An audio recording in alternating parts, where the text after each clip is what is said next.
आइए शुरू किया जाए। तो पहला प्रश्न, क्लाइव ने द्वैध शासन के तहत किसे नायब सूबेदार बनाया था? क्लाइव ने द्वैध शासन के तहत किसे नायब सूबेदार बनाया था? तो क्लाइव ने किसे नायब सूबेदार बनाया है? पहला प्रश्न जो आपका है। तो आंसर बताएं जल्दी।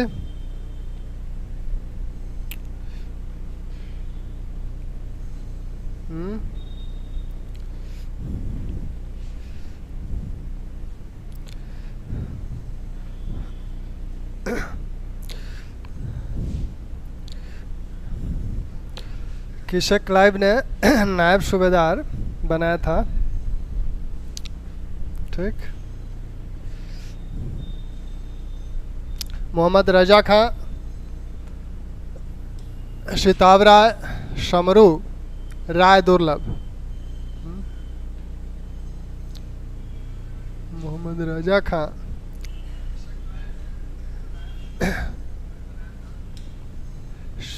मोहम्मद रजा खां, शमरू, राय दुर्लभ।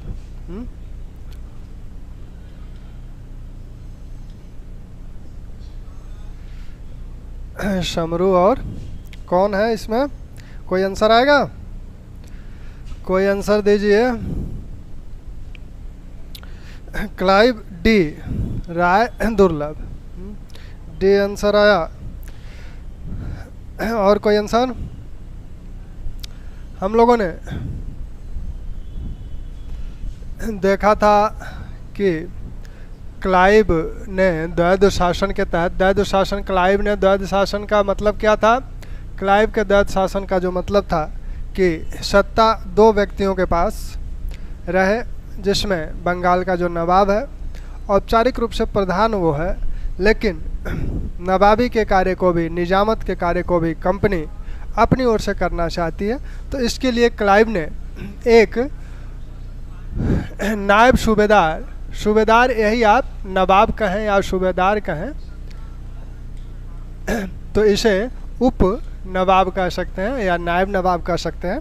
तो इसकी उन्होंने मोहम्मद रजा खां को, क्लाइव ने दो दीवान बनाए थे। एक तो दीवानी जो कार्य मिला था, दीवानी उसे इलाहाबाद की प्रथम संधि के तहत बंगाल, बिहार, उड़ीसा की दीवानी प्राप्त हो गई थी। तो दीवानी पे तो कोई विभेद असमंजस नहीं थी, दीवानी का पूरा कार्य कंपनी को ही देखना था। अब निजामत का कार्य निजामत का कार्य नवाब देख रहा है। तो क्लाइव चाह रहा है कि इस निजामत कार्य में भी हम जो कहें वही हो। तो इसके लिए उसने ये दो दीवानों, इस दीवानी कार्य के लिए दो दीवानों को नियुक्त किया, बिहार के लिए इनको, बंगाल के लिए इनको, और इन्हीं को, मोहम्मद रजा खां को ही वो नायब सूबेदार भी नियुक्त कर दिया। यानी हम जो कहेंगे वो रजा खां करेंगे, लेकिन नाम किसका होगा? नाम होगा नवाब का। तो इसीलिए इसे द्वैध शासन प्रणाली बोला गया। ठीक, ठीक है ना?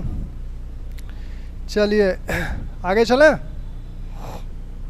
इस शमरू को आप जानते ही हैं, ये जर्मन अधिकारी है और नवाब के दरबार में था, मीर कासिम के, जर्मन अधिकारी है, और इसे मीर कासिम ने अपनी सेना में रखा था। राय दुर्लभ ये जो है वजीर हैं, दीवान हैं, पहले नवाब के ये दीवान थे। ठीक,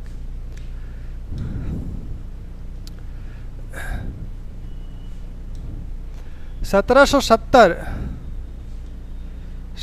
सत्तर में बंगाल अकाल के समय कौन गवर्नर जनरल था? 1770 में बंगाल में एक भीषण अकाल पड़ा था, और कहा जाता है कि द्वैध शासन प्रणाली जो थी उसके दुष्परिणामों में से एक यह अकाल भी था। द्वैध शासन के दुष्परिणामों में से यह अकाल भी माना जाता है। तो यह, इस अकाल को के समय गवर्नर जो है, गवर्नर जनरल कर्टियर, गवर्नर जनरल नहीं बल्कि अभी आप गवर्नर ही कहें, तो अभी वो गवर्नर ही है, तो गवर्नर कर्टियर है। ठीक, क्योंकि गवर्नर जनरल कब से बनेगा? गवर्नर जनरल 1773 रेगुलेटिंग एक्ट से बनेगा। रेगुलेटिंग एक्ट से इस पद का नाम गवर्नर जनरल हो जाएगा।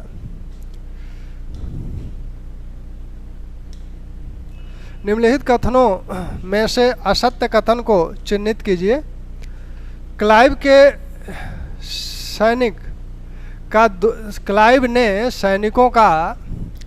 ने सैनिकों का दोहरा भत्ता बंद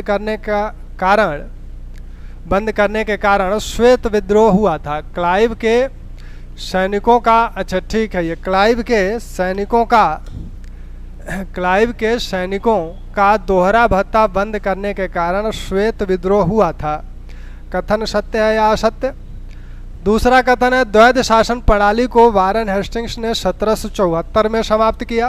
द्वैध शासन प्रणाली जो लागू किया गया था किसके द्वारा? द्वैध शासन प्रणाली जो लागू किया गया था क्लाइव के द्वारा, उसको 1774 में किसने? वारेन हेस्टिंग्स ने समाप्त किया, ऐसा कहा जा रहा है कथन में। आप बताएं सही है या गलत? क्लाइव ने कंपनी के कर्मचारियों के उपहार लेने और व्यक्तिगत व्यापार को बंद कर दिया था। कंपनी के कर्मचारियों के उपहार लेने और व्यक्तिगत व्यापार को बंद कर दिया था। क्लाइव ने अवध को एक मध्यस्थ राज्य अर्थात बफर स्टेट के रूप में स्थापित किया था।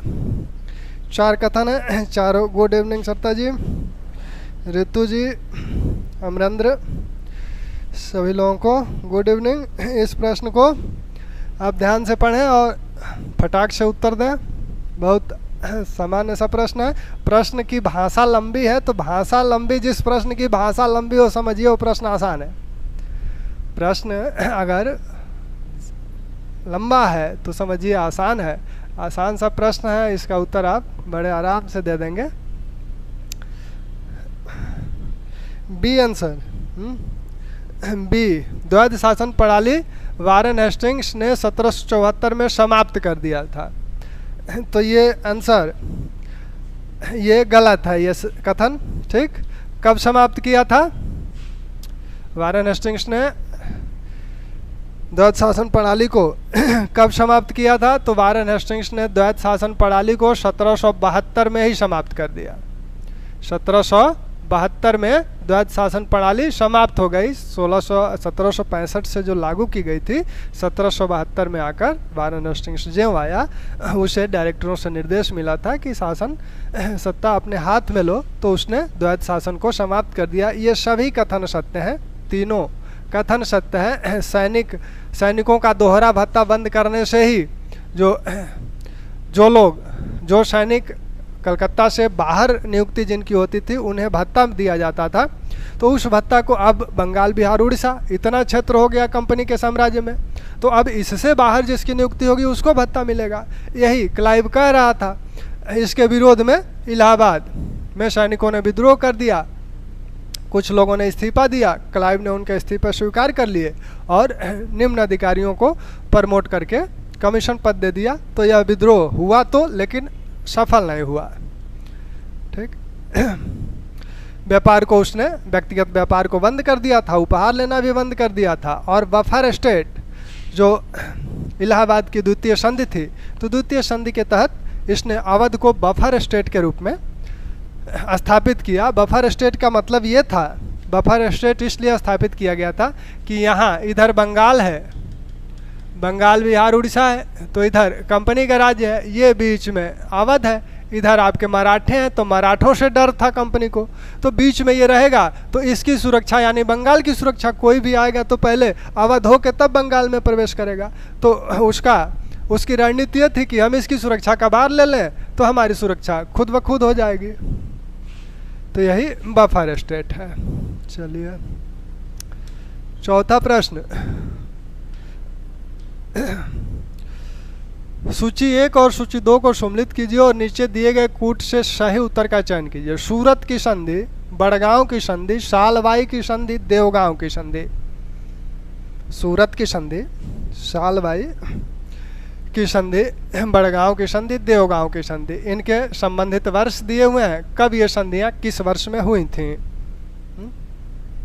तो आसान सा प्रश्न है। इसको आप, ये संधियां किस वर्ष हुई थी? प्रकाश चंद्रा जी गुड इवनिंग। तो आप देख रहे हैं सूरत की संधि। अब याद कीजिए सूरत की संधि किससे हुई थी, कब हुई थी? तो आंसर विकल्प आपके ABCD में से कोई विकल्प बताएं तो देखा जाए कि अच्छा यहाँ कुछ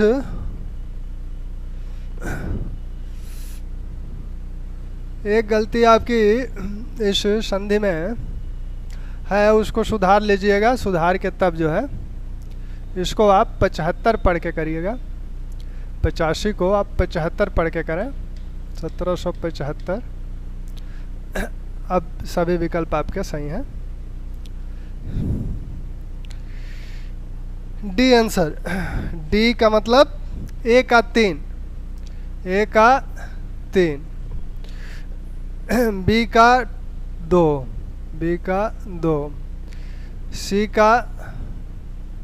का 4, C का 4 और D का 1, D का 1। तो इस आंसर से सूरत की संधि 1779 आ रहा है इस आंसर से। लेकिन ये आंसर ठीक नहीं लग रहा है। इस आंसर से जो आपके सूरत के, इस आंसर से सूरत की संधि, तो यही कलर हो गया, सूरत की संधि जानी चाहिए कहाँ?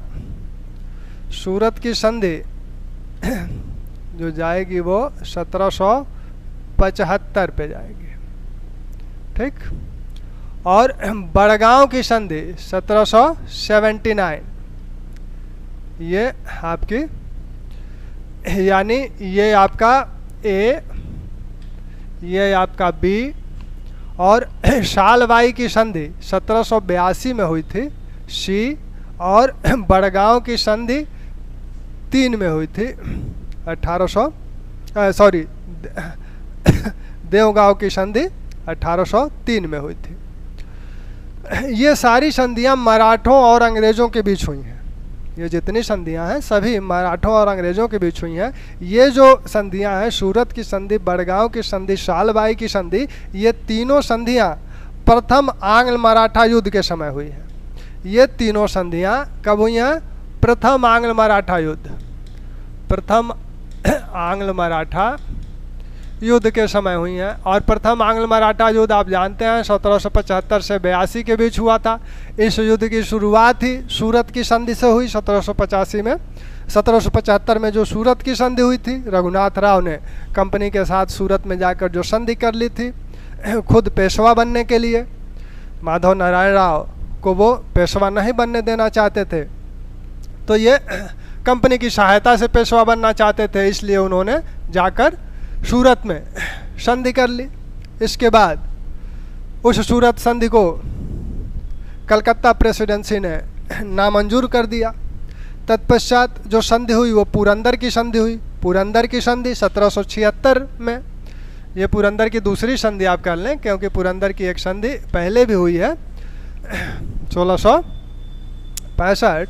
तो पुरंदर की संधि, तो इस पुरंदर की संधि 1776 हुई। इसमें कलकत्ता प्रेसिडेंसी ने कहा कि यह संधि नहीं मानी जाएगी सूरत वाली। फिर जो डायरेक्टर्स हैं, डायरेक्टर्स ने सूरत संधि को मान्यता दे दी। तो जब डायरेक्टर्स ने सूरत संधि को मान्यता दे दी, और उस समय अमेरिकी स्वतंत्रता संग्राम भी चल रहा था, तो अमेरिकी स्वतंत्रता संग्राम में क्या था कि उधर अमेरिका की तरफ से ब्रिटेन था, अमेरिका की तरफ से फ्रांस था, यानी ब्रिटेन और फ्रांस एक दूसरे के दुश्मन थे वहाँ। तो उसका प्रभाव यहाँ भी देखने को मिला। कुछ फ्रांसीसी तोप हिंद महासागर में आए, तो इससे वारन हेस्टिंग्स, इस समय गवर्नर जनरल वारन हेस्टिंग्स है, वारन हेस्टिंग्स ने गार्डर्ड को बम्बई बचाने के लिए भेजा, और फिर युद्ध प्रारंभ हो गया। लेकिन 1779 में अंग्रेज़ों की बुरी हार हुई, पेशवा ने उन्हें हराया, और इसी समय बड़गांव की संधि की गई। फिर युद्ध जारी रहा। इस संधि के बावजूद भी वारन हेस्टिंग्स ने युद्ध को जारी रखा, और फिर आपके सिंधिया के बीच बचाव से अंतिम जो संधि हुई वो आपकी शालवाई की संधि हुई 1782, और इसी शालवाई संधि से यह प्रथम आंग्ल मराठा युद्ध का समापन हुआ। ठीक, यह जो संधि है आपकी देवगांव की संधि, यह द्वितीय आंग्ल मराठा युद्ध के दौरान की संधि है, और इस देवगांव की संधि से जो भोसले हैं वो ये संधि करते हैं, तो भोसले और अंग्रेजों के बीच ये संधि होती है। ठीक, ठीक है ना। तो मराठे जो हैं, मराठों के साथ आंग्ल मराठे जो संधियां हैं, आंग्ल मराठा संधियों को आप देख लें ढंग से। एक तो सूरत की संधि है 1775, तो सूरत 1775, इसके बाद आपकी पुरंदर 1776, बड़गांव 1779, इसके बाद आपकी शालवाई की संधि सिंधिया के बचाव से ये होती है, पेशवा और कंपनी के बीच ये संधि हुई, और सिंधिया की मध्यस्थता से हुई तो 1782।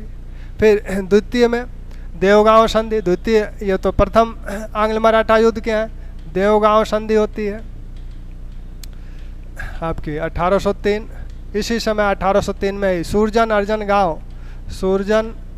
गांव की संधि होती है सिंधिया से। सूरजन अर्जन गांव की संधि भी 1803 में ही हुई। यह संधि 13 दिसंबर 1803 को हुई, और यह संधि आपकी 30 दिसंबर 1803 को हुई। और इसी की अंतिम एक संधि थी राजपुर घाट की संधि। राजपुर घाट की संधि 1805 में हुई, ये होलकर और कंपनी के बीच हुई। ठीक, तृतीय आंग्ल मराठा युद्ध में भी कई संधियां हुई, जिसमें आपके 1817 में ही एक संधि की गई थी पेशवा से। पेशवा उस समय बाजीराव हैं, तो बाजीराव से संधि की गई। उसके बाद एक मंदसौर संधि थी जो 1818 में हुई थी, वो होलकर से हुई थी। एक बात और ध्यान रखिएगा कि ये आंग्ल मराठा युद्ध के दौरान जो मराठे विभिन्न सरदार हैं, मराठा सरदारों में आपके भोसले हैं, सिंधिया हैं, गावड़कर हैं, गायकवाड़ हैं, और आपके कौन है, होलकर हैं। तो होलकर कहाँ हैं? होलकरों का राज्य कहाँ था? होलकर इंदौर में थे। सिंधिया ग्वालियर में थे। ठीक, भोसले नागपुर में, भोसलों का शासन नागपुर क्षेत्र पर था, और गायकवाड़ आपके गुजरात वाले क्षेत्र बड़ौदा में थे। इसमें ये जो गायकवाड़ हैं ये किसी भी आंग्ल मराठा युद्ध में भाग नहीं लेते हैं, सिर्फ यही 3 भाग लिए हैं। तो कोई भी तीनों आंग्ल मराठा युद्ध में कौन भाग नहीं लिया था, तो वो हैं गायकवाड़, बड़ौदा के गायकवाड़। प्रथम आंग्ल मराठा युद्ध के समय ही कंपनी ने, अंग्रेजों ने इन्हें अपनी ओर मिला लिया था, तभी से ये अंग्रेजों के साथ हैं। तो गायकवाड़ आंग्ल मराठा युद्ध में भाग नहीं लेते हैं, ये तीनों आंग्ल मराठा युद्ध में भाग लेते हैं। ठीक, प्रथम आंग्ल मराठा युद्ध जो हुआ 1775 से 82 हुआ, और इस युद्ध के समय गवर्नर जनरल वारेन हेस्टिंग्स हैं। द्वितीय आंग्ल मराठा युद्ध कब हुआ? द्वितीय आंग्ल मराठा युद्ध आप देख रहे हैं 1803 की ये संधियां हैं। तो ये आपका वेलजली के समय ये युद्ध हुए 1805 तक, 1798 से 1805 तक वेलजली का काल है। और तृतीय आंग्ल मराठा युद्ध लॉर्ड हेस्टिंग्स के समय होता है। तो प्रथम आंग्ल मराठा युद्ध का जो कारण है वो आप देख ही रहे हैं कि इसमें मराठों ने ही पहल की। मराठों के ही एक सरदार रघुनाथ राव, जो बाजीराव द्वितीय के भाई हैं, वो खुद ही पेशवा बनना चाहते थे, और बाजीराव के जो पुत्र हैं माधव राव, वो पेशवा बने थे। उनके बाद नारायण राव पेशवा बने, और फिर माधव नारायण राव की हत्या हो गई 1772, 1 साल ही रहे 1772 से 73।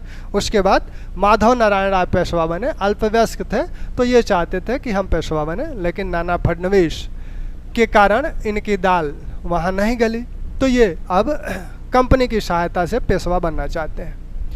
तो ये आपका प्रथम आंग्ल मराठा युद्ध का प्रमुख कारण है। द्वितीय आंग्ल मराठा युद्ध में वेलजली जो है वो सहायक संधियों के लिए अपने विख्यात है। वह सभी जितने भी भारतीय शक्तियां हैं सबके साथ सहायक संधि करके उन्हें बांध लेना चाहता है। उस सहायक संधि करने का कारण क्या है? करने का कारण फ्रांस में नेपोलियन के आक्रमण का डर है, इसलिए वो सभी राजवाड़ों से संधियां करना चाहता है। वह पेशवा के सामने भी इस तरह का प्रस्ताव रखा। पेशवा हालांकि बचता रहा, लेकिन पेशवा बाजीराव द्वितीय में दूरदर्शिता नहीं थी। वो आपस में ही उनके सरदार जो है होलकर और सिंधिया आपस में उलझ गए और दोनों पूना पर अपना वर्चस्व स्थापित करना चाहते थे। और इसका परिणाम यह हुआ कि होलकर ने पेशवा और सिंधिया पर आक्रमण कर दिया। पेशवा को भागकर बशिन जाना पड़ा और बशिन की 1802 में, इसमें पहली जो संधि है द्वितीय आंग्ल मराठा युद्ध की, वो बशिन की संधि है। तो बशिन की संधि, बशिन में ये भाग कर गए और वहाँ इन्होंने बशिन की संधि की 1802 और सहायक संधि स्वीकार कर ली। उसके बाद ये लोग भी बारी बारी से अंग्रेज़ों से उलझते हैं। सबसे ज़्यादा समय तक जो संघर्ष किया वो होलकर है और इन्होंने गुरिल्ला युद्ध पद्धति का भी इस युद्ध में प्रयोग किया था। ये पंजाब भी गए थे, महाराजा रणजीत सिंह से भी सहायता प्राप्त करने का प्रयास किए थे, हालांकि वो सहायता नहीं मिल पाई थी। तो ये आपके तृतीय आंग्ल मराठा युद्ध के जो कारण हैं वो शुरू होता है आपके भोसले से। भोसले राज दरबार में उत्तराधिकार संबंधी विवाद था। अप्पा साहिब वहाँ नागपुर की संधि कर लिया 1816 में। तो 1816 में नागपुर की संधि हुई। उसके बाद पेशवा से भी संधि हुई। पेशवा ने फिर युद्ध भी किया जिसमें किरकी, अष्टीगांव आदि के युद्ध हुए और उन युद्धों में पेशवा पराजित हुआ और अंततः कोरेगांव, अष्टी, किरकी, तो कोरेगांव की जो संधि युद्ध है वो आपका 1 जनवरी 18 को है और आपका अष्टी का जो युद्ध है वो फरवरी 1818 का है। इनके डेट्स थोड़ा सा ध्यान रखिएगा। चला जा आगे।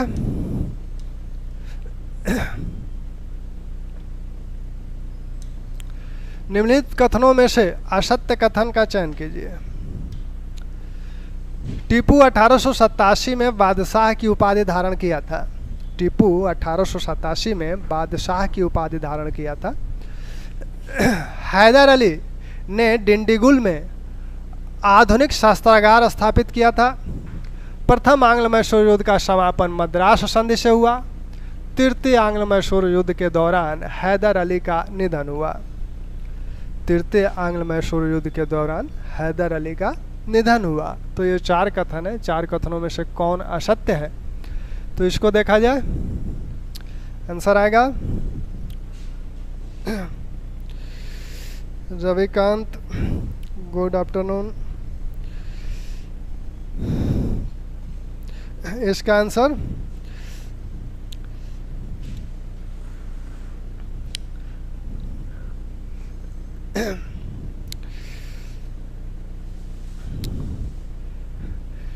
टीपू जो है वह सुल्तान की बादशाह की उपाधि धारण किया था कि नहीं किया था? टीपू बादशाह की उपाधि धारण किया था। D answer. तृतीय आंग्ल मैसूर युद्ध के दौरान, बहुत सही आंसर, बिल्कुल सही। मैसूर युद्ध के दौरान हैदर अली का निधन हुआ। हैदर अली का निधन कब हुआ था? द्वितीय आंग्ल मैसूर युद्ध के दौरान।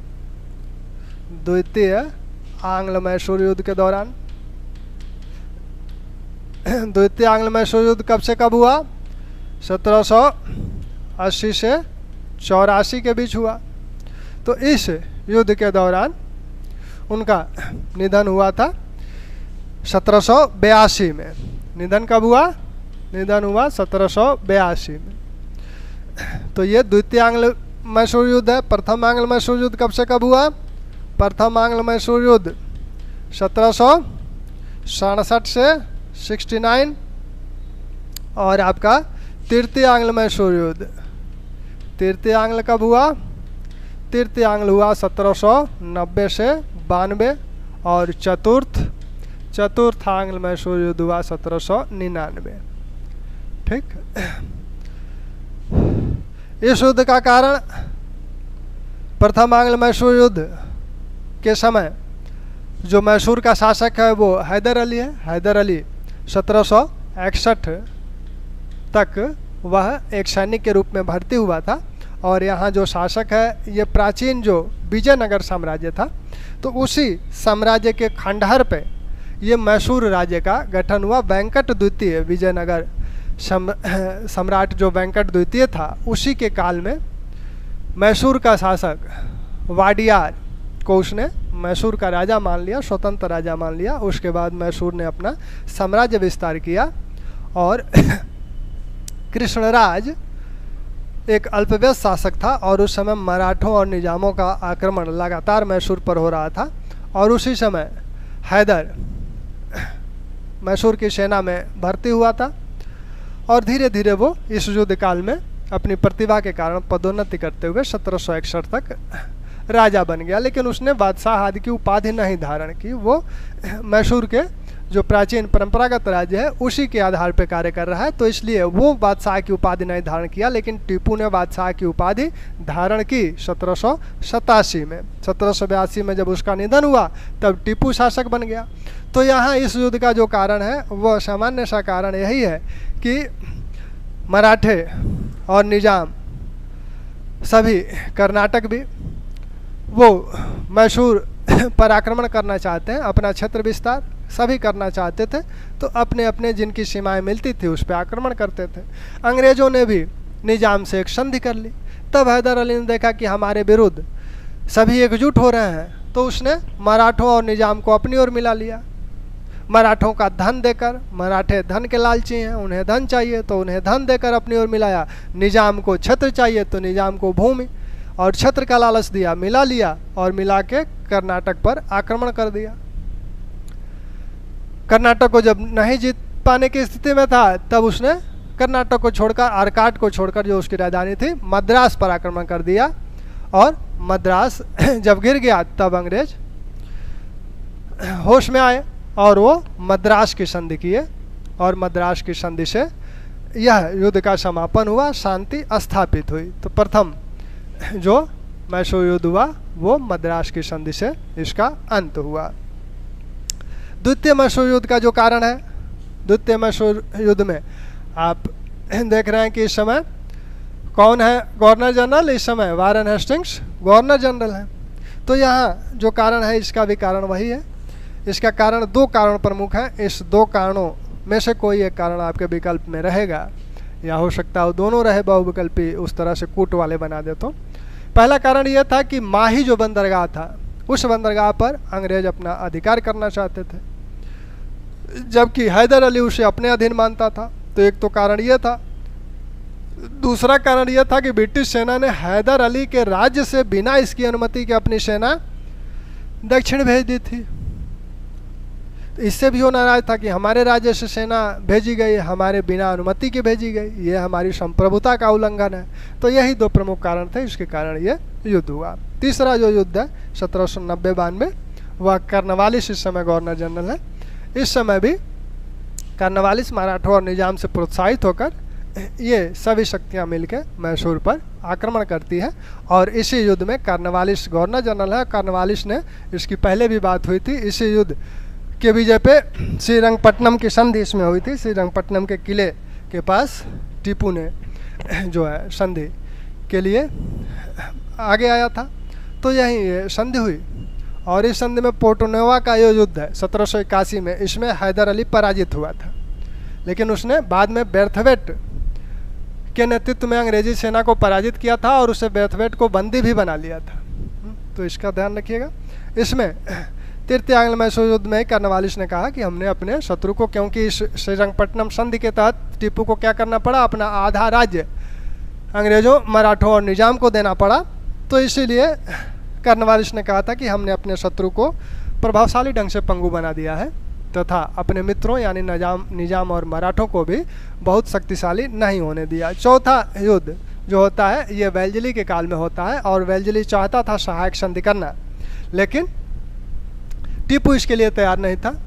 टीपू विभिन्न तुर्की, इस्तांबुल, फारस, में अपने दूत भेजा था उनसे सहायता प्राप्त करने के लिए। तो ये आरोप लगाया गया, एक जहाज आया था मैसूर में मॉरिशस से, तो उस पर आरोप लगाया गया कि उसमें कुछ फ्रांसीसी आए हुए हैं और टीपू जो है इन शक्तियों के साथ मॉरिशस, तुर्की, फ्रांस, इस्तांबुल के साथ मिलकर अंग्रेज़ों के विरुद्ध षड्यंत्र रच रहा है। तो यही आरोप लगाकर उस पर आक्रमण किया गया और इसी युद्ध में टीपू मारा गया और मैसूर का राज्य वाडियार वंश के फिर उसके छोटे से भाग को वाडियार वंश को सौंप दिया गया। ठीक, आगे चला जाए। टीपू के विषय में किसने कहा है? टीपू के विषय में किसने कहा है कि वह प्रथम भारतीय था जिसने पाश्चात्य परंपराओं को भारतीय प्रजा पर लागू किया। पाश्चात्य परंपराओं को भारतीय प्रजा पर लागू करने का प्रयत्न किया। तो यह जो आपका टीपू के विषय में किसने कहा है कि वह प्रथम भारतीय था जिसने पाश्चात्य परंपराओं को भारतीय प्रजा पर लागू करने का प्रयत्न किया।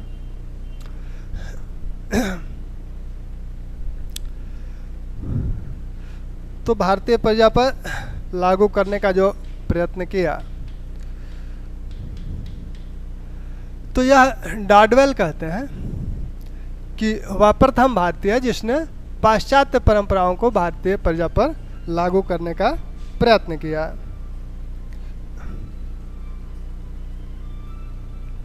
जिसने लागू करने का प्रयत्न किया। ठीक, तो यहाँ लागू करने का डाडवेल कहते हैं। ये जो है ये टीपू सुल्तान के संदर्भ में एक पुस्तक लिखे थे, टाइगर। ये टीपू को टाइगर कहते हैं। Tipu, the history of Tipu Sultan, तो इसलिए ये विख्यात है। जानसोर कहते हैं कि टीपू के अपने किसानों के लिए कार्य करने का प्रोत्साहन मिलता है और उसका उन्हें प्रतिफल भी मिलता है।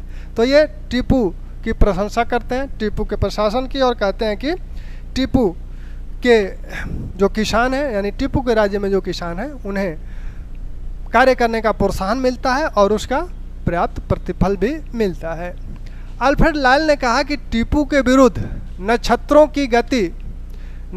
की विरुद्ध गति ही लड़ती रही। टीपू के विरुद्ध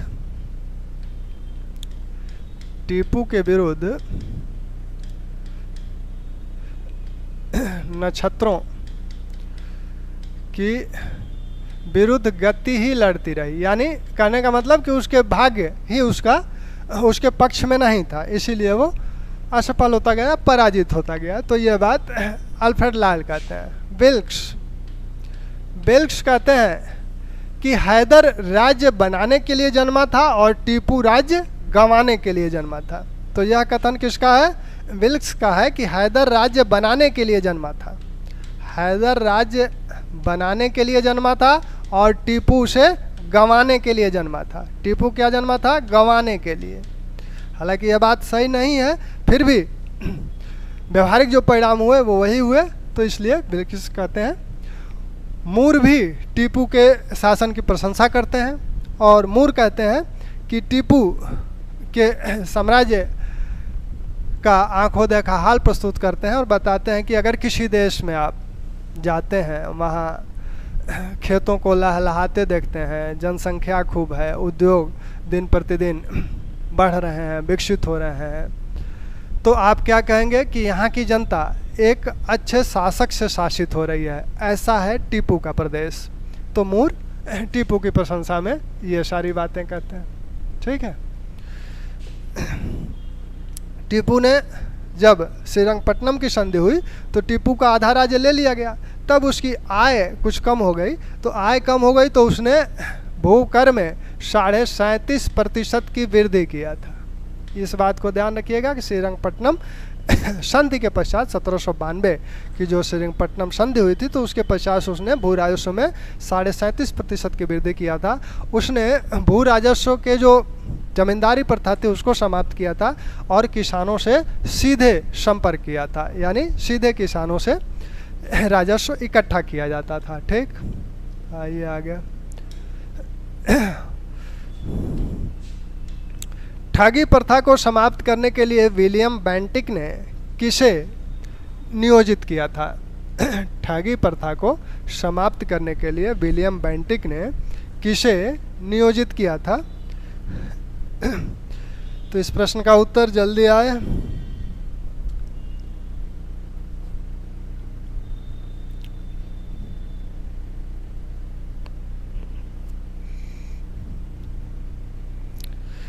ठगी प्रथा बेंटिक के समय समाप्त की गई और समाप्त करने की जिम्मेदारी किसको सौंपी गई बेंटिक द्वारा?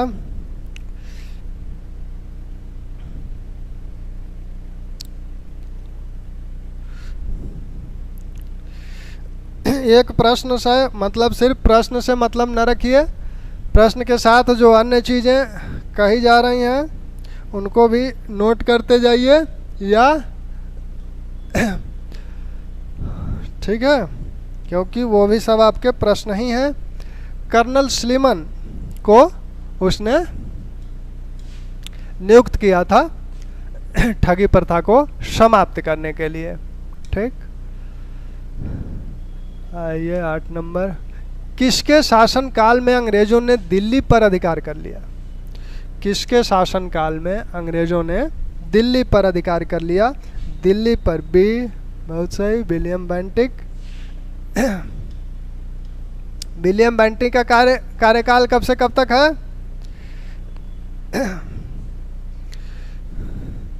दिल्ली पर जो अधिकार किया गया वो 1803 में किया गया, और ये कार्यकाल 1803 वाला किसके काल में आएगा?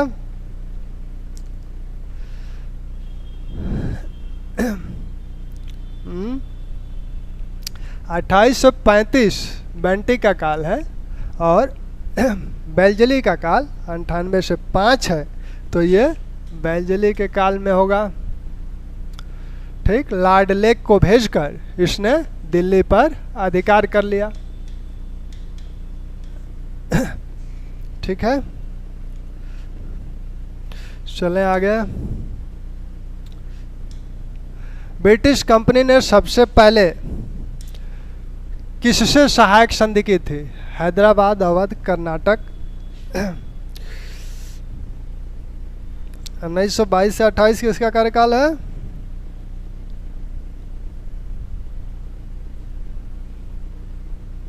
हैदराबाद, अवध, कर्नाटक, मैसूर।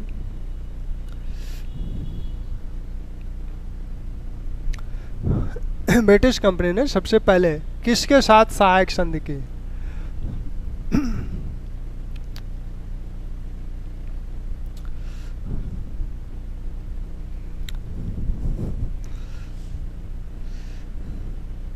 ए, हैदराबाद के साथ। हैदराबाद के साथ सबसे पहले सहायक संधि जिसने की थी वो आपके बेंटिक है, बेंटिक कह रहे हैं, बेल्जली हैं। लेकिन ये कहा जा रहा है कि ब्रिटिश कंपनी ने सबसे पहले, यानी बेल्जली के पहले भी कुछ सहायक संधियां हुई थी, और सबसे पहली जो सहायक संधि हुई थी वो आपने देखा था इलाहाबाद की संधियां हुई थी। तो इलाहाबाद की जो द्वितीय संधि हुई थी तो अवध के साथ द्वितीय संधि हुई थी, और इसी संधि में अवध को बफर स्टेट बनाया गया था। इसी संधि में अवध में ब्रिटिश सैनिक रखे गए थे, ब्रिटिश रेजिडेंट रखा गया था। तो यह पहली संधि है ब्रिटिश काल द्वारा की जाने वाली। और सहायक संधियों की परिपाटी किसने शुरू की? तो सहायक संधियों की परिपाटी डुप्ले ने, फ्रांसीसी गवर्नर जो है डुप्ले करता है। फ्रांसीसी गवर्नर जो डुप्ले है वो राह दिखाता है, और ब्रिटिश कंपनी ने सबसे पहले अवध के साथ संधि की। बेल्जली ने सबसे पहले हैदराबाद के साथ संधि की 1798।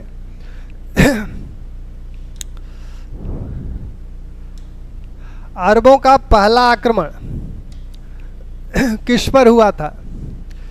किस क्षेत्र पर, किस नगर पर अरबों का पहला आक्रमण हुआ? किस नगर पर अरबों का पहला आक्रमण हुआ? तो अरबों का जो आक्रमण अरबों के हुए हैं वो आपके 636 ईस्वी में अरबों का पहला आक्रमण होता है। वो आपके थाने या थाना पर पहला आक्रमण अरबों का 636 ईस्वी में हुआ था। हालांकि ये उसके बाद देवल पे भी वो लोग आक्रमण किए थे, लेकिन ये सभी आक्रमण इस समय के असफल रहे थे। सफल आक्रमण जो था वो 712 ईस्वी का था, मोहम्मद बिन कासिम। मोहम्मद बिन कासिम का जो आक्रमण है 1712 का, तो 1712 वाला जो आक्रमण है वो पहले देवल पर हुआ था।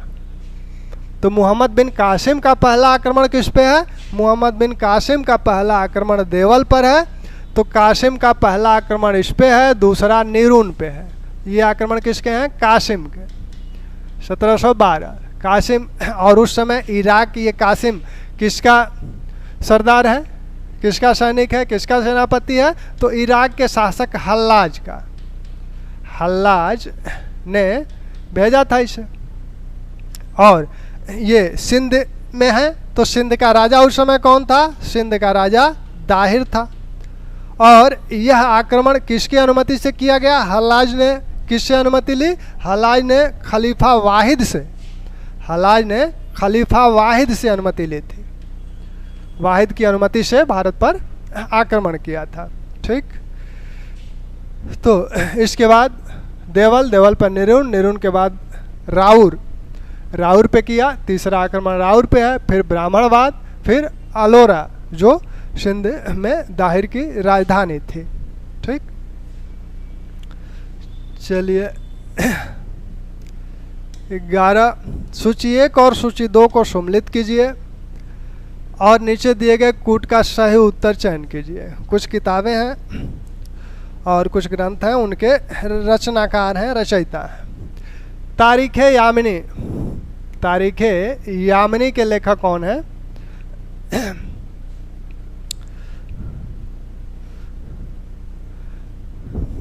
ताजुल मासिर, तबकात नासरी, मृगावती। आंसर फटाफट दीजिए। ये सब किताबें तो बार बार पूछी जाती हैं।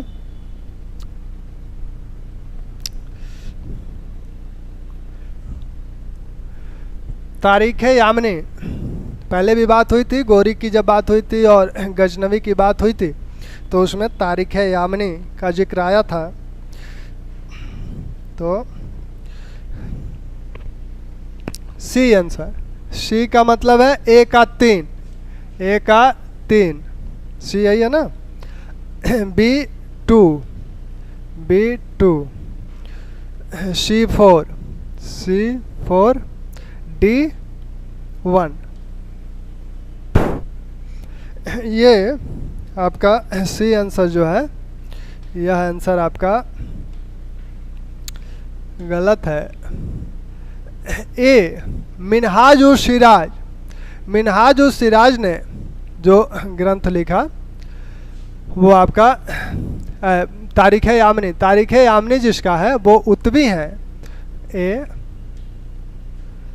ताजुल मासिर, ताजुल मासिर जो किताब है वो हसन निजामी की है।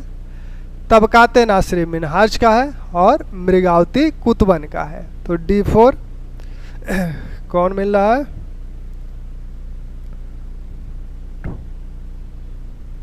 A, B option, A2, B3, Tajul Masir, Hasan Nizami, Tabaqat Nasiri, Minhajus Siraj और मृगावती कुतबन। ठीक।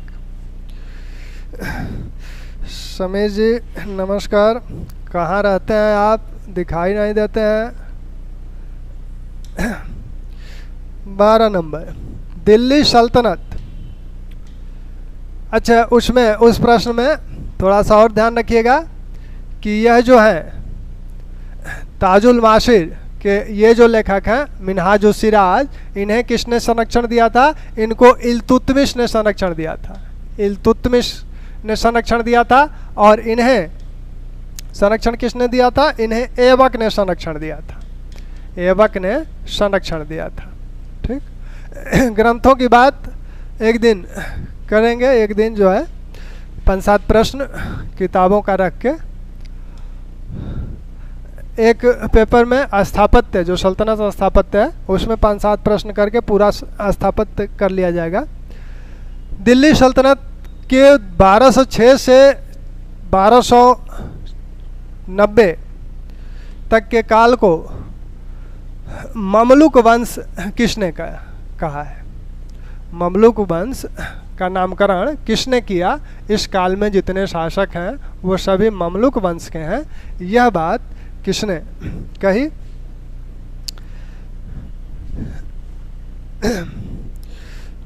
बी, इसका आंसर है बी।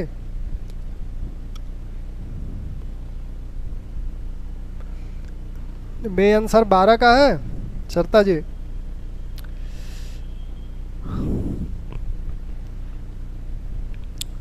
तो ममलुक वंश में हैं कौन कौन? ममलुक वंश का मतलब है स्वतंत्र माता पिता के गुलाम पुत्र। माता पिता उनके स्वतंत्र थे लेकिन वो किसी के गुलाम थे। तो दरअसल मध्य एशिया में यह परिपाटी थी गुलामों को बनाने की। तो गुलाम प्रशिक्षित किए जाते थे राज्य कार्य के लिए, शासक भी गुलामों को रखते थे। और गुलामों को रखने की परिपाटी का एक मकसद ये भी था कि अन्य जो वंश के शासक होते हैं, व्यक्ति होते हैं, वो बाद में सत्ता के लिए संघर्ष करने लगते हैं और गुलाम ऐसा नहीं करेगा। तो इस कारण भी वो लोग गुलामों को प्रशिक्षित करते थे। और आपके जो गुलाम हैं, जो शासक हैं आपके गुलामों में, वो आपके ऐबक भी गुलाम है, इल्तुतमिश भी गुलाम है, बलबन भी गुलाम है। तो ये सभी गुलाम हैं। ऐबक किसका गुलाम है? ऐबक गोरी का गुलाम था। और इल्तुतमिश किसका गुलाम था? इल्तुतमिश ऐबक का गुलाम था। और बलबन इल्तुतमिश का गुलाम था, इल्तुतमिश का गुलाम था। ऐबक ने इल्तुतमिश को अनहिलवाड़ युद्ध के समय 1297 में अनहिलवाड़ युद्ध की विजय के पश्चात इल्तुतमिश को खरीदा था। और इल्तुतमिश ने बलबन को 1232 ग्वालियर विजय के पश्चात इसको खरीदा, बलबन को खरीदा। यह बात प्रोफेसर हबीबुल्ला ये नामकरण करते हैं, ममलुक वंश इन्हें नाम देते हैं। तो ममलुक वंश में आपके जो ममलुक वंश के शासक माने जाते हैं वो बलबन के समय तक के शासक, ऐबक से लेकर बलबन तक के समय के शासक आपके ममलुक वंश के सुल्तान माने जाते हैं। हालांकि इसमें मूल रूप से जो गुलाम है वो ऐबक, इल्तुतमिश और बलबन ही है। उसके बाद तो इल्तुतमिश के पुत्र हैं, उसके बाद बलबन के पुत्र हैं। तो ये अच्छा, ये सभी लोग इलवारी तुर्क हैं, तुर्क जाति के हैं और इलवारी तुर्क हैं। लेकिन इनके वंश भी अलग अलग हैं। मूल रूप से ये शासक हैं, गुलाम हैं, इसलिए इन्हें ममलुक वंश कहा जा रहा है। लेकिन इनके वंश अलग अलग हैं।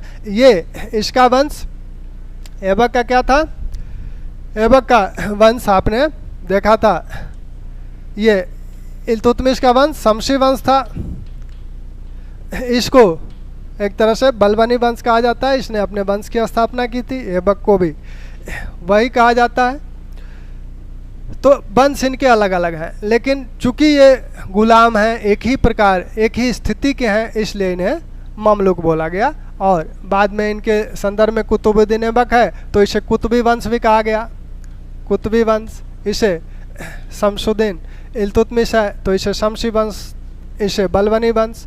तो इस तरह से इनके अलग अलग नामकरण भी किए गए, लेकिन मूल रूप से सामान्य रूप से इन्हें ममलुक वंश के नाम से जाना जाता है। आगे चलें। किस शासक की मृत्यु चौगान खेलते यानी पोलो खेलते समय हुआ था? ये सवाल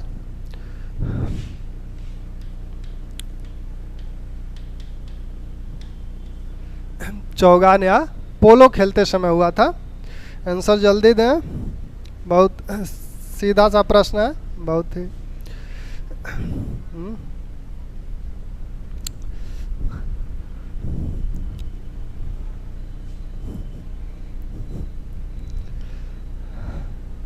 बी आंसर बिल्कुल सही, कुतुबुद्दीन ऐबक।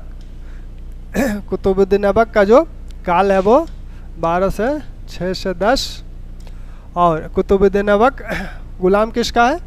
वो गोरी का गुलाम है, और गोरी के गुलाम है, लेकिन उसे गुलामी से मुक्ति कब मिलती है, स्वतंत्रता कब मिलती है? गोरी के निधन के पश्चात उसके जो उत्तराधिकारी गियासुद्दीन है वो इसे मुक्त करते हैं। फिर भी यह ऐबक जब शासन किया तो यह अपने को बादशाह सुल्तान नहीं कहा, यह मलिक और सिपाहसलार, मलिक सिपाहसलार ये उपाधि से गोरी ने दी थी। तो इसी मलिक और सिपाहसलार उपाधि से ही ये शासन करता रहा, इसने अपना कोई सिक्का भी नहीं चलाया। तो इसलिए ठीक, चले आ गया। अच्छा, कुतुबुद्दीन ऐबक के विषय में जो अन्य जानकारियां हैं आपकी, कुतुबुद्दीन ऐबक गोरी के साथ रहा है, द्वितीय तराइन युद्ध में भी साथ है उसके, खोखरों के साथ जो उसका अंतिम संघर्ष हुआ था 1206 उसमें भी उसके साथ है, चंदावर का जो युद्ध हुआ था 94 उसमें भी उसके साथ है, तो 1194 वाले युद्ध में भी उसके साथ है। जो गोरी ने इसे क्या कहा था, गोरी ने इसे जब 1192 तराइन युद्ध हुआ तब भारत का जो भारतीय क्षेत्र था उसका प्रबंधक इसे नियुक्त किया, और 1193 में इसने दिल्ली पे भी अधिकार कर लिया, अजमेर आदि पर अधिकार किया। ठीक, अपने शासनकाल में इसकी कोई प्रमुख विजय नहीं है, वही जो गोरी के विजय हैं उसी को सुदृढ़ करता रहा। इसके कुछ नाम भी हैं, जैसे कुरान खां इसे बोला जाता है, इसे कुरान खां बोला जाता है। लाख बख्श, कुरान की आयतें इसे याद थीं इसलिए इसे कुरान खां बोला गया। बहुत दानी था इसलिए लाख बख्श बोला गया। हाथियों का दान करने के कारण इसे पील बख्श बोला जाता है। हातिम, दानी के कारण इसे हातिम भी बोला जाता है, हातिम द्वितीय। तो इस तरह की इसकी उपाधियाँ थीं।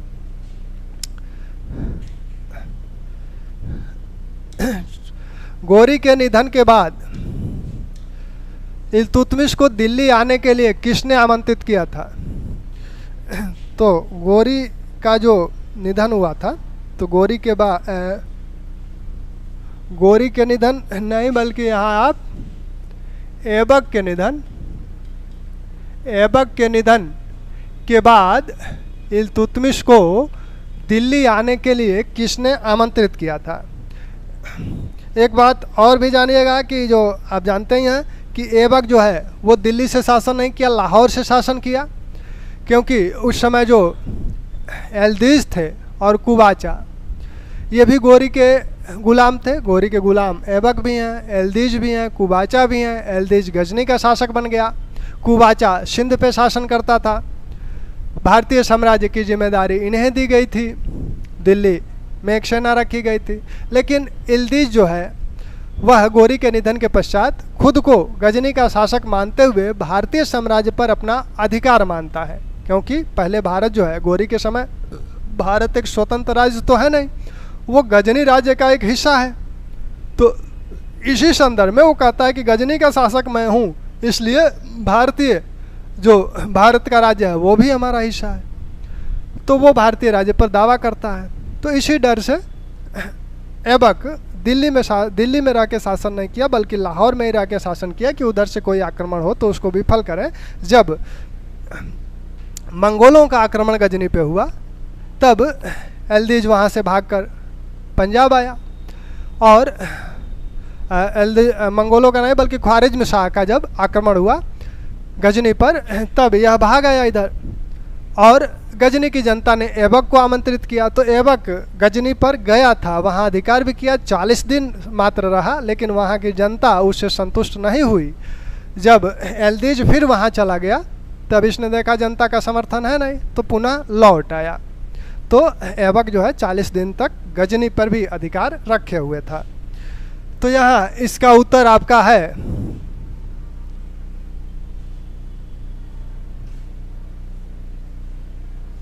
इसका ऑप्शन दूसरे प्रश्न का हो गया है, हमें जहाँ तक लगता है। अली इस्माइल नामक व्यक्ति जो है वह, ये आप ऑप्शन न माने, इसमें ऑप्शन जो है आप इस तरह के ऑप्शन ले लें।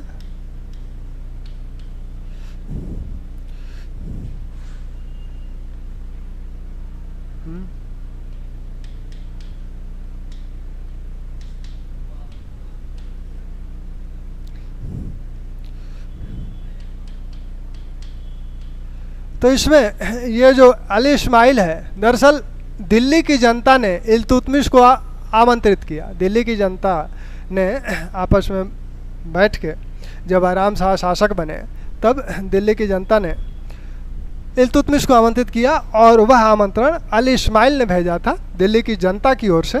तो इस प्रकार इस प्रश्न का आंसर अली इस्माइल है। चला जा गया। दिल्ली सल्तनत की पहली महिला जिसने शासन को नियंत्रित करने का प्रयास, दिल्ली सल्तनत की पहली महिला जिसने शासन को नियंत्रित करने का प्रयास किया थी, कौन है ये? रजिया शाह तुर्कान, बीबी सुलेखा, बीबी जमाल। रजिया शाह तुर्कान, बीबी सुलेखा, बीबी जमाल। ए रजिया। प्रश्न को ढंग से देखिए एक बार और। जिसने शासन को नियंत्रित करने का प्रयास किया, यह नहीं कहा जा रहा है कि दिल्ली की कौन प्रथम सुल्ताना है। शासन को नियंत्रित करने का प्रयास किया यानी शासन में हस्तक्षेप की। तो शासन में हस्तक्षेप करने वाली पहली महिला है शाह तुर्कान।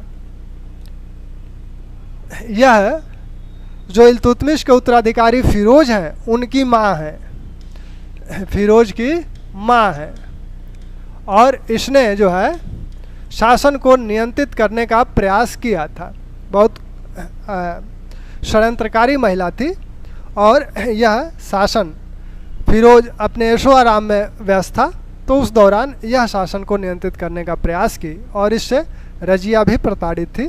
तो इसी के बाद जब फिरोज राजधानी से बाहर गया विद्रोहों को दबाने के लिए, तभी रजिया ने शुक्रवार की नमाज के दिन दिल्ली की जनता के सामने यह कहा कि मेरे पिता मुझे उत्तराधिकारी नियुक्त किए गए हैं, आप हमें सुल्तान बनाएं और आपकी मैं रक्षा करने का वादा करती हूँ। तो वो लाल वस्त्र पहन के, लाल वस्त्र नमाज के दिन जो लाल वस्त्र पहना जाता है, तो जो व्यक्ति लाल वस्त्र पहनता है तो माना जाता है कि वह न्याय की मांग कर रहा है। तो रजिया भी लाल वस्त्र पहन के दिल्ली की जनता के समक्ष उपस्थित हुई थी न्याय के लिए। ये बीबी सुलेखा और आपकी बीबी जमाल, ये दोनों सूफी महिलाएं हैं। सूफियों में इनकी बात होगी। निजामुद्दीन औलिया की पुत्री हैं। रजिया को आप जानते ही हैं। प्रथम तुर्क शासक जिसने दोआब के आर्थिक महत्व को समझा, कौन था? प्रथम तुर्क शासक जिसने दोआब के आर्थिक महत्व को समझा है, वो कौन है? तो दोआब के आर्थिक महत्व को समझने वाला शासक, जल्दी आंसर दें। समीर राय, ये किस क्वेश्चन का आंसर है?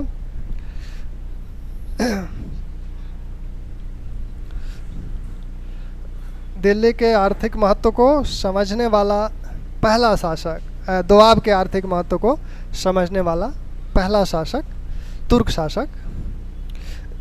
भारतीय तो इसके महत्व को समझ ही रहे हैं। कनौज का त्रिकोणात्मक संघर्ष आप देख ही चुके हैं।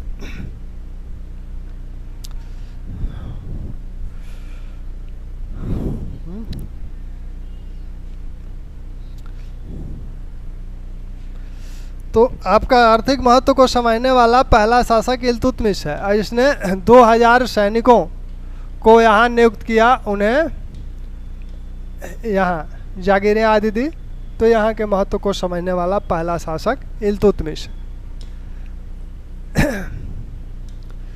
रजिया ने किस रंग का वस्त्र, अच्छा उसकी बात अभी उसकी चर्चा हुई थी, तो आप उसे इस प्रश्न को आप देख ही लिए हैं। जो इल्तुतमिश के जो उत्तराधिकारी हैं, इल्तुतमिश के उत्तराधिकारियों का क्रम ध्यान रखिएगा। इल्तुतमिश के बाद फिरोज फिरोज के बाद रजिया, रजिया के बाद बहराम शाह, बहराम शाह के बाद अलाउद्दीन मसूद शाह, अलाउद्दीन मसूद शाह, मसूद शाह। इसके बाद नासिरुद्दीन, नासिरुद्दीन महमूद। ठीक, तो 1236 तक इनका शासन है, 1236 तक इनका भी है। तो 1211 से 36 तक इनका है, 36 तक ही इनका है, 36 से 40 इनका है, 40 से 42 इनका है, 42 से 46 इनका है। ठीक, और 46 से 65 इनका है, 46 से 1246 से 1265 नासिरुद्दीन महमूद का है। ठीक,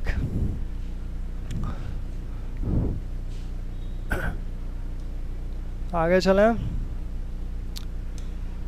निम्नलिखित कथनों में से असत्य कथन को चिन्हित कीजिए।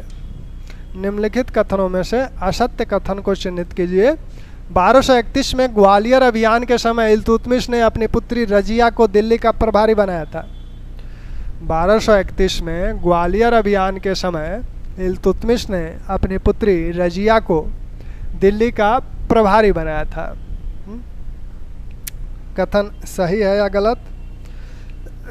दूसरा कथन है, ग्वालियर अभियान के बाद इल्तुतमिश ने रजिया को अपना उत्तराधिकारी घोषित कर टंका पर उसका नाम अंकित कराया था। उत्तराधिकारी घोषित कर टंका पर उसका नाम अंकित कराया था। तीसरा है, रजिया ने अबिसिनियाई जमालुद्दीन याकूत को अमीरे अखूर का पद, यानी अश्वशाला का अधीक्षक, अश्वशाला का अधीक्षक था ये, नियुक्त किया था। अमीर अखूर जो पद है वह अश्वशाला का अधीक्षक के लिए कहा जाता है। तो अमीर अखूर का पद दिया था अबिसिनियाई जमालुद्दीन याकूत को। रजिया का पहला सैन्य अभियान ग्वालियर के विरुद्ध हुआ था। तो इन सभी कथनों को आप देखें तो 1231 में इल्तुतमिश ने ग्वालियर अभियान किया था, ये बात सही है।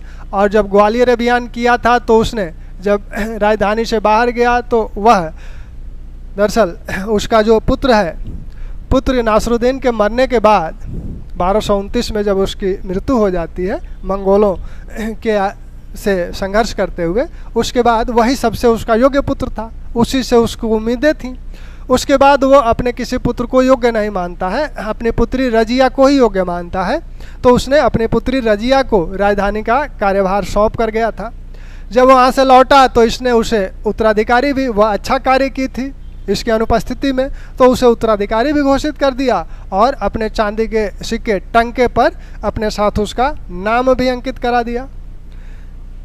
जजिया ने अबिसिनियाई जमालुद्दीन याकूत को अमीर अखूर का पद दिया था, यह भी कथन सही है। रजिया जब शासक बनी और तुर्की जो इल्तुतमिश द्वारा जो तुर्काने शिहालगानी जो तुर्की 40 सरदार थे उनमें आपस में संघर्ष होने लगा इल्तुतमिश के निधन के पश्चात।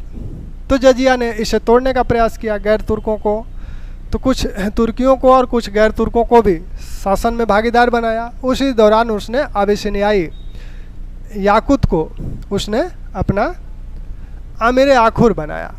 और ईसामी इसी पे आरोप लगाते हैं कि जजिया से इसका प्रेम संबंध था, रजिया का ये प्रेमी था, ऐसा ईसामी का कहना है। लेकिन मिनहाजुल सिराज इस बात से इनकार करते हैं, वो इनके संबंध को पवित्र बताते हैं।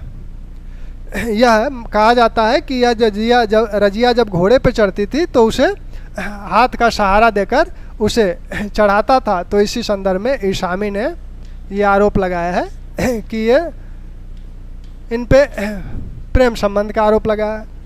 जजिया ने 2 और नियुक्तियां महत्वपूर्ण की थी। कबीर खां एयाज को लाहौर का सूबेदार बनाया था और अल्तुनिया को भटिंडा का सूबेदार बनाया था। यही कबीर खां एयाज बाद में विद्रोह कर दिया, इसके विद्रोह का दमन किया गया। इसके विद्रोह के बाद अल्तुनिया ने भी विद्रोह कर दिया और जब यह अल्तुनिया ने विद्रोह किया तब रजिया भटिंडा के किले पे गई और वहाँ इसके सरदार जो है इसका पक्ष छोड़कर इसके सैनिक तुर्कों सरदारों के पक्ष में चले गए और वहाँ रजिया को बंदी बना लिया गया। बाद में रजिया ने अल्तुनिया से विवाह कर लिया। तो अल्तुनिया जो बठिंडा का सूबेदार था उसी से विवाह कर लिया। रजिया का पहला सैन्य अभियान ग्वालियर नहीं है बल्कि रणथंभौर है। हालांकि ये दोनों रणथंभौर इसके बाद ग्वालियर है, इसके बाद ग्वालियर है। हालांकि ये दोनों अभियान असफल रहे थे, ये दोनों अभियान असफल रहे थे। उसके इल्तुतमिश के जो अभियान है 1226 में इसने रणथंभौर को जीता। 1228 में इसने जालौर को जीता और 1231 में इसने ग्वालियर पे अभियान किया। 1234-35 में इसने मालवा को लूटा, मालवा को जीता नहीं बल्कि मालवा को लूटा। और इसी समय इसने जो उज्जैन का महाकाल मंदिर है उसको भी लूटा। तो ये आपके इल्तुतमिश पराजित किससे हुआ था? इल्तुतमिश जो राजपूत हैं गहलौत उनसे पराजित हुआ और गुजरात के चालुक्यों से पराजित हुआ था। तो इन दोनों लोगों से पराजित हुआ था।